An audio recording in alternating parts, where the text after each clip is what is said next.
Hello everyone and welcome back to the Ultimate Fighting Casuals. Oh my fucking god. No words. I fucking told you so. I told you and everyone. I've told you for 3 months this was going to happen. It was the most obvious thing ever. It was the easiest fight to ever look at and go, well, that's obvious. I don't understand why there was predictions. I can't understand that the bookies even let you win £1 off putting a tenner on Stipe. Morris, what the fuck are the thoughts, mate? Well, I'd say that's a little bit disrespectful just to come in with. Of course. However, you did tell me so. Francis Ngannou absolutely dominated, and to be fair, he made all the improvements. I said there's no way he's put the work in. He's just a big guy. I'm going to try and knock his head off. He out-wrestled him. Mate. I mean, yeah, the takedown defense was fantastic. And then the offensive wrestling from him. Yeah, straight away. That's the major improvements that 100%. Look, that's not also, aside from the jokes, let's also be real with it, right? People that were saying they had legitimate concerns were completely legitimate for that reason. 100%. His takedown defense, his wrestling, the stuff where you could see Stipe maybe lean in and do, right? We saw Stipe try to do those things, and oh my God, was he turned away at the door. He didn't even get close. That is a scarily different Stipe, right? And we'll get there, but before we break down too much of the fight, before we lose our memory and lose track of things, there was something said last week's video, Morris. There was, yeah. Yeah, I made a very serious claim that Stipe would choke out Francis Ngannou in the third round. And if he did, Jack would do a shot of tequila. The alternate to that was, if Stipe Miocic could knock Francis Ngannou out, I would do a shot of tequila and a beer. Yeah. Morris. Dinner! Well.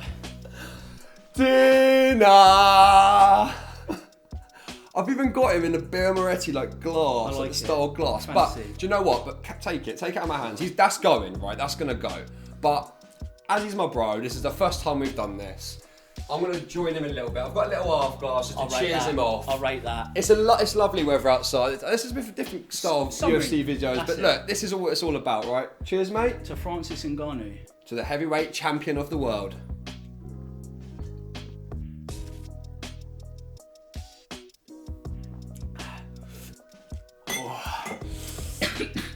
Oh. Oh. So here I am, a man of my word. I don't have any tequila or sambuca or anything like that in the house, so I've got a South African gin. It's 40%. I'm going to try not to chunder. Jack told me so. He was right. Francis Ngannou is the best heavyweight in the world right now. Incredible. Cheers to Francis Ngannou.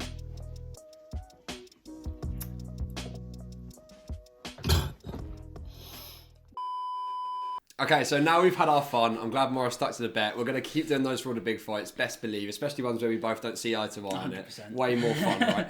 But get a little bit more technical with the fight that we saw on the weekend. I was immensely impressed with Francis Ngannou, right? I'm sure we all were, let alone however he went on to win the fight. If he was going to win it, whatever, we all would have been impressed, right? Beating Stipe, that's massive. Yeah. It was the way in which he'd done it. It was the control, the fight IQ, which we haven't seen. 100%. I feel like we got a lot from Usman there. I feel like we saw a lot of Usman through Francis. The patience, the waiting, knowing when to strike, and really taking your time with it. I think that was massive. What do you think, mate? I agree. I think it's that championship mentality that, I don't know, he just didn't feel rushed. Ngannou's looked like he's just going to hurt you and then go in and close the show. And you see, I think it's a right hook or a left hook that Ngannou just lands kind of out of nowhere. And Stipe is trying to step left, step right, trying to get him in. And Francis is having none of it. Yeah. He's just waiting, watching, and he's going to line up another bomb.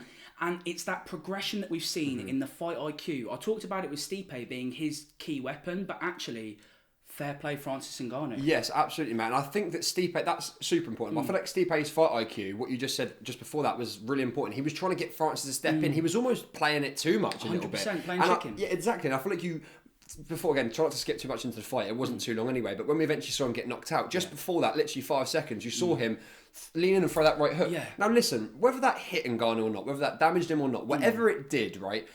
It's silly. That's where Stipe is meant to have the fight IQ. Why are you stepping back in, right? The geezer's absolutely massive. I can't understand why you'd go up against someone who's 30 pounds bigger than you and feel the need to then step back in after landing what was a good shot. It just didn't need to happen, mate. Yeah, because he got rocked, didn't he, from the initial up against the cage, and then he wouldn't have got knocked out in the sequence if he didn't go in and try and throw a 1-2. Yeah. But he was so wobbly that it was gone. I feel like he deviated from his game plan a little bit. As soon as the wrestling and the patience from Ngannou came in, there was a panic. I think there's a panic from Stipe. This is a different man. 100%. And that was, can I just really put my foot down there? That was one of my main points, really was, that this is an Ngannou who's fought 4 or 5 times since then. He's been in a training camp for 3 months, right? Or however long, months and months and months and months, probably longer. He's now been with Usman as well. So Usman's an insane wrestler, the top, one of the best in his division, all this stuff.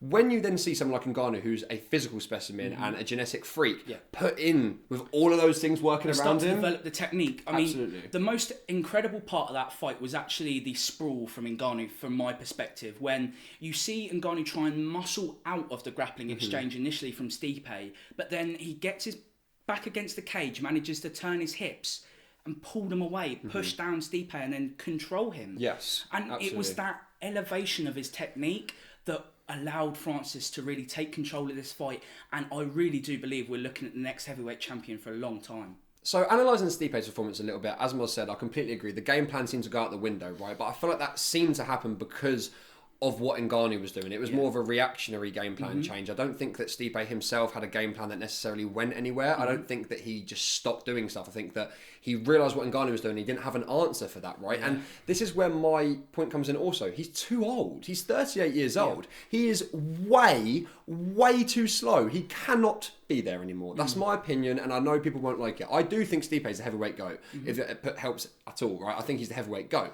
But he should retire. Yeah. That is not a Stipe I want to see in the ring with anyone. No. Anyone. He's 38 years old with insane injuries, right? He's fought once a year for 3 years now, and it's DC. And then look what happened as soon as he fought someone else, right?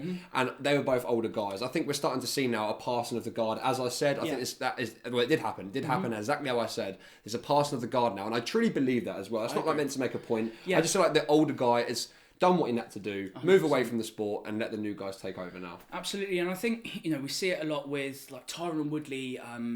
Usman comes to mind. Obviously, we touched on Usman a little bit in this video anyway, but just that Ngannou has put in the work, and he really has shown that changing, and I completely agree with you. I think that he's put the work in he needed to, and he's taken that from Stipe. And they're 1-1, right? But I don't want to see a trilogy. No, I don't want to see a trilogy. I don't see a need for it, and I agree with you. I do believe that Stipe should retire, because looking at the division, where does he go from here, where does he go? And we will definitely get into like a division breakdown and like talking about that. We're going to do that near the end of the video for absolute sure. But that is the main point, mate. Yeah. Where does he go? Right, that's the big question. Like, everyone knows what we want to see for Ngannou, and we'll get there. That's all we're going to see. For Stipe right now, I think the limelight's come off him a little bit. I think that's good. I would love for him to go home, spend some time with his family, get back to doing his job if that's what he loves doing. Yeah. But look, you're 38 years old. You're a GOAT. You're probably the GOAT, mate. Go and enjoy it. You've passed on the guard now, and that's that. 100%. Okay, so after that weekend, looking around the heavyweight division, right, we've seen Lewis, Blades, Rosenstrike, Gain. All of these guys have been in action over the last month or two, right? So this division is not just up in the air, but there's so many great matchups to have. There's so many. So where do we want to see sort of these two guys move after, right? These two guys were the champion and the challenger. So where do we want to see them move after this fight? I know we've already talked about Stipe, right? So we could theory craft all day long, and we could make up fights for who we want to see. If he is going to fight again, let's go there. If he is going to fight again, I want to see him maybe a Rosenstrike or a Blades. I don't want him fighting Lewis, and I don't want him fighting Jones, right? I don't want him fighting those other two guys. I think makes sense. Yeah, he has to come to the next tier. Exactly, right? And I think that a Blades would probably be a good fight for him. However, I just want to put it out there, I do think that he should retire. That is my opinion with it. What about you, mate?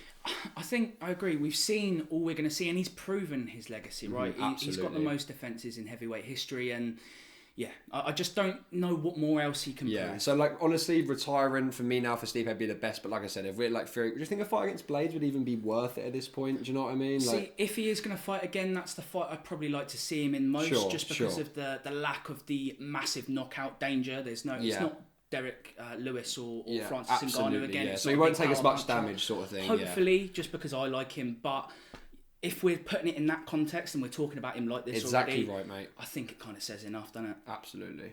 So what's next for Francis Ngannou? Because there's John Jones floating about, obviously Derek Lewis coming off a big win. It's difficult for me. I think that the political element, of the fight game, especially in UFC. It 100%. can get in the way, and but mate, that's what we do not want. I just want to preface before we say anything that our own opinions on any fighters or anything, right? We both agree with this. I can speak for Moz. This could be, or if not, already is going to be the biggest fight of all time. 100%. It's bonkers, right? This is the fights that boxing don't make that the UFC do. 100%. This is something, Dana, you have to get done for the sake of the fight game, for everyone. This has to happen. I really want to preface that this, if politics get in the way of this, it will be a real shame, right? 100%. I think it's bigger for the sport than something like a McGregor Poirier 3. Yeah. Simply just because Francis Ngannou is such a mountain. Like, he's such a physical freak. There's a reason Mike Tyson exploded boxing in the 80s, because you turned the telly on and you saw somebody you should be absolutely terrified of, a monster, a predator. Completely agree, mate. Absolutely. And Francis Ngannou has got that kind of stature and commands that kind of respect amongst people. Yes, absolutely. So this could be absolutely massive. Sure, and that's why I want it to be Jones, right? But there's something people are really missing here. And why is this fight so big then? Why wasn't the Stipe fight so big? If Stipe was the heavyweight GOAT, why wasn't that fight so big? Because there's a reason. It is John 95% of the reason that fight will be the biggest fight of all time is because of John Jones. You do not win a title for 10 years in a row every single year. You do not, right? Can I just preface, the worst single thing I've ever seen in my life is people pretending John Jones is scared of Francis Ngannou. Yeah, I don't think he's scared at all. These single hilarious, that's beyond hilarious. Well, he's got, oh my, no, right. We're 21. Yeah. In 2 years' time, he was 23 is what I'm getting at. He was 23, walked in the octagon and embarrassed and beat a fucking UFC champion. No respect put on his name. He's beat 8 UFC champions. No respect put on his name. He dropped his belt a year ago. No respect been put on his name. He went up not knowing who he was going to fight in 18 months. No respect put on his name. He literally has gained 50 pounds to go and fight. No respect put on his name. He's 33 years old, going up to the hardest weight division, like right there. Like going down would be easier. Going up is harder. No respect put on his name.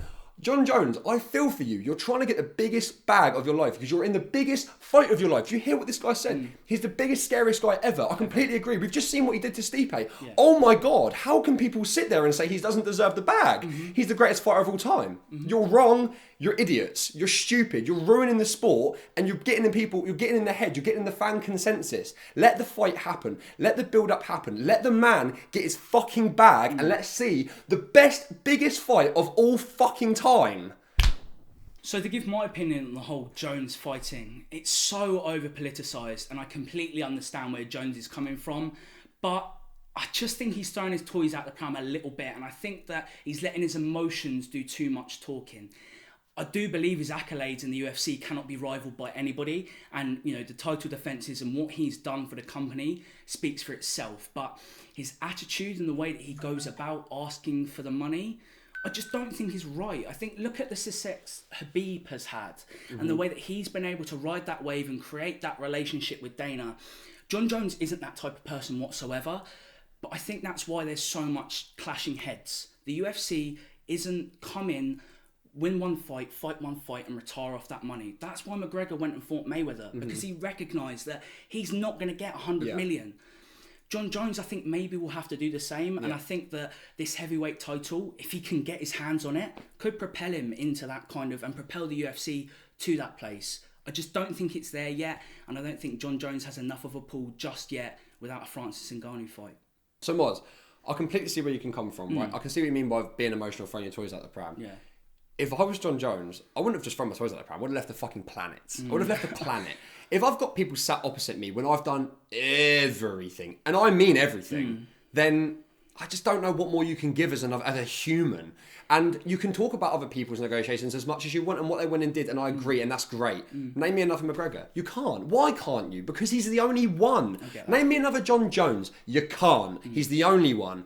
As I said before, Moz, to suggest that John Jones needs Ngannou, he needs him for the money. That's fair, because the fight's that big, right? Yes. But to suggest he needs him for the pull is out of this world. As I previously mentioned, Ngannou needs John Jones more than anyone else. That's the way round it is. He needs him more than anyone else. As I just said, we just watched the heavyweight GOAT fight him, and it wasn't the biggest fight of all time. Yeah. There you go. There you go. What more evidence do you want? So Ngannou fights the best fighter in that division, who isn't John Jones, and he doesn't get close to the pay-per-view buys.